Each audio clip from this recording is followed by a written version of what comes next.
What happens if you fast for 7 days straight? You probably think 7 days without food means collapse and danger.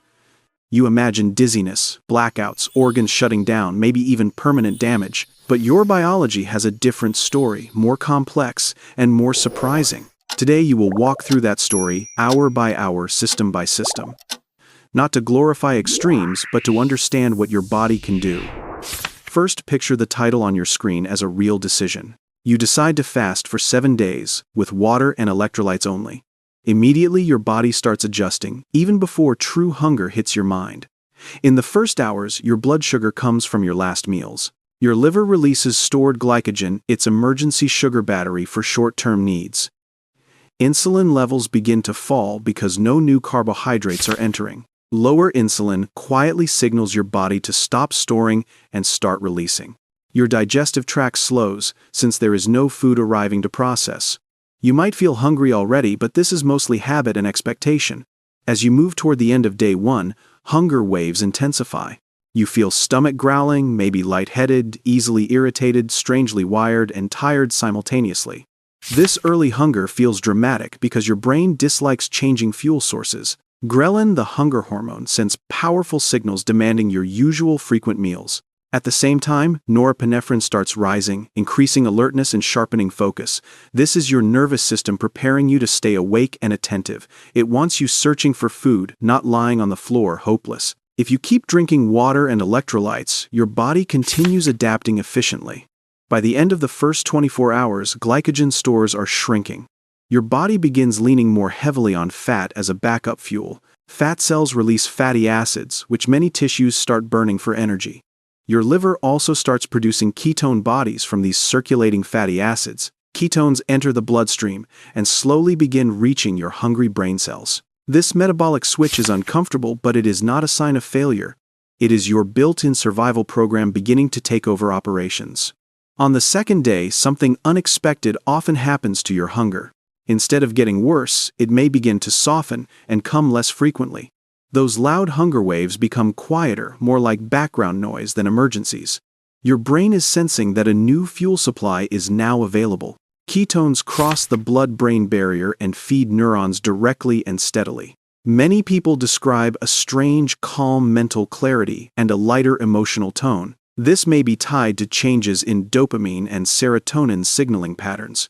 Your mood can feel smoother, less driven by constant food-related rewards. Meanwhile, your muscles begin slowly protecting themselves from unnecessary breakdown. Hormonal signals shift to conserve protein and focus instead on burning stored fat. Your overall metabolic rate may drop slightly, conserving precious resources for vital tissues. Yet you still remain functional, walking, working, thinking, moving through the day. Hydration now matters even more because fluid losses can intensify fatigue and headaches. Salt, potassium, and magnesium help keep your nerves and heart rhythm steady. Around 48 hours, a deeper process inside your cells accelerates dramatically. This process is called autophagy, which literally means self-eating at microscale. Cells start breaking down damaged proteins, misfolded structures, and malfunctioning mitochondria for recycling. Instead of letting this cellular junk accumulate, your body uses it as fuel. Autophagy has been linked with longevity and lower risk of several chronic diseases. A Nobel Prize was awarded to Yoshinori Ohsumi for discoveries about this process. During a 7-day fast, autophagy becomes one of your most important allies. But even a helpful process can become harmful if balance is lost. If fasting continues without care, autophagy may begin digesting healthy muscle tissue. This is why extended fasting requires respect, knowledge, and often professional supervision. The goal is deep cleanup and renewal, not slow destruction of vital structures. By day 3, your body fully recognizes that food is absent for real. It stops acting like this is a short delay and enters conservation mode. Heart rate may drift slightly lower, and core temperature can gently decrease overnight. Your metabolism becomes more efficient, using every molecule of energy with greater precision. Fat is now your primary fuel, not just a backup emergency source. Ketone production is strong, and they provide most of your brain's energy. Inflammation may start declining as insulin remains low and damaged cells are removed. Some white blood cells begin regenerating, as older, weaker ones are dismantled first. Energy once used for digestion is redirected toward maintenance, repair, and immune balance.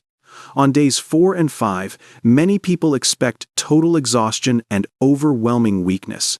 Instead, many report a steady, almost surprising sense of energy and focus. This is the effect of stable ketone levels replacing volatile glucose spikes. Ketones provide smoother power, so crashes and urgent cravings become far less common. Inside your cells, mitochondria adapt to this environment and burn fat more efficiently.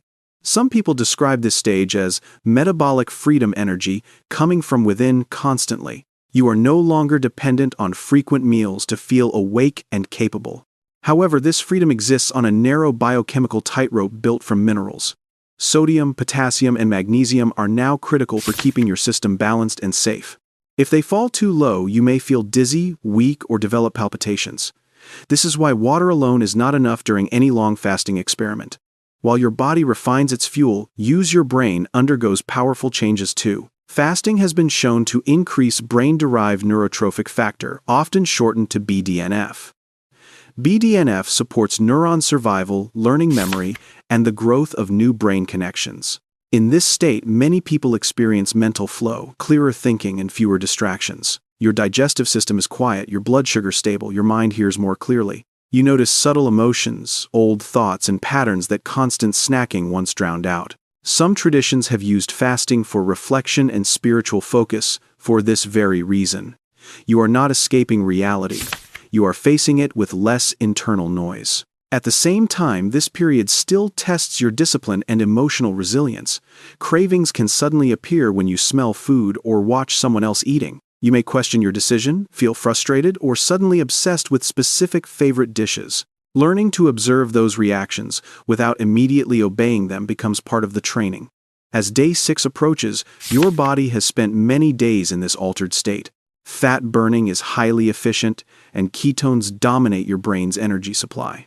Autophagy continues working, though the rate may shift as resources get tighter overall. Stem cells in various tissues are becoming more active, preparing for future rebuilding. Your immune system is changing too, recycling older white blood cells for parts. After refeeding, those parts will help build fresher, more effective defenders against threats. Many people describe emotional reset now, a sense of peace, gratitude, and perspective. Life feels simpler, needs clearer, and small pleasures more valuable than before starting. By day 7, you have reached the summit of this particular biological journey. Your body operates with streamlined systems, focused on survival, repair, and intelligent resource management. Inflammation markers may be lower, and cellular damage is being handled more aggressively. Autophagy still runs, eliminating leftover junk that shorter fasts never fully addressed before. Stem cell activity helps prepare tissues for growth once nutrients become available again. You may notice sharper senses, brighter colors, stronger smells, and deeper awareness overall. This state is powerful and rare, but it is not meant as a destination. Staying here indefinitely would eventually erode muscle organs and overall long-term health. Ending a 7-day fast is as important as the fast itself. Your digestive system has been mostly asleep with enzymes and gut movement dialed down. If you suddenly eat a huge heavy meal, your body can become overwhelmed. This shock is called refeeding syndrome, and in extreme cases it can be fatal. When food returns, insulin surges and electrolytes rush from blood into cells very quickly. Blood levels of potassium, magnesium, and phosphorus can drop to dangerously low values. That is why gentle refeeding with small, simple meals is absolutely essential here.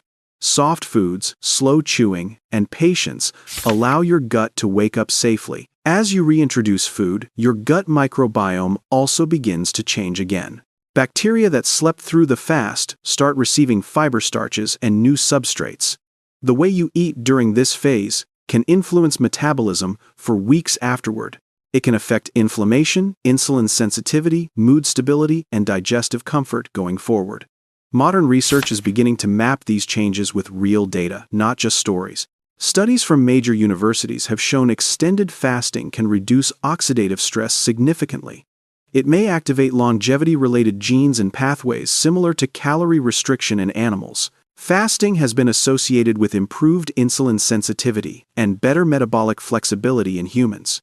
Some research suggests immune regeneration patterns after prolonged fasting and careful refeeding cycles. These findings are exciting, but scientists still warn that fasting is not universal medicine. 7-day fasting is a powerful tool, not a casual wellness challenge for everyone. It is not appropriate for people with eating disorders or strong body image struggles. People with chronic illnesses, heart conditions, kidney disease, or uncontrolled diabetes need medical supervision. Pregnant or breastfeeding women should avoid long fasts because developing babies need constant nutrients. Anyone attempting 7 days without food must respect electrolyte balance, rest, and warning signs. Dizziness, confusion, chest pain, or extreme weakness are signals to stop and seek help. Ultimately, fasting for 7 days is less about weight loss than discovery and understanding. It shows you how resilient, adaptable, and intelligent your body actually can be. It teaches that hunger is often a signal, not always an immediate emergency. It invites gratitude for simple meals, clean water, and the quiet work of cells.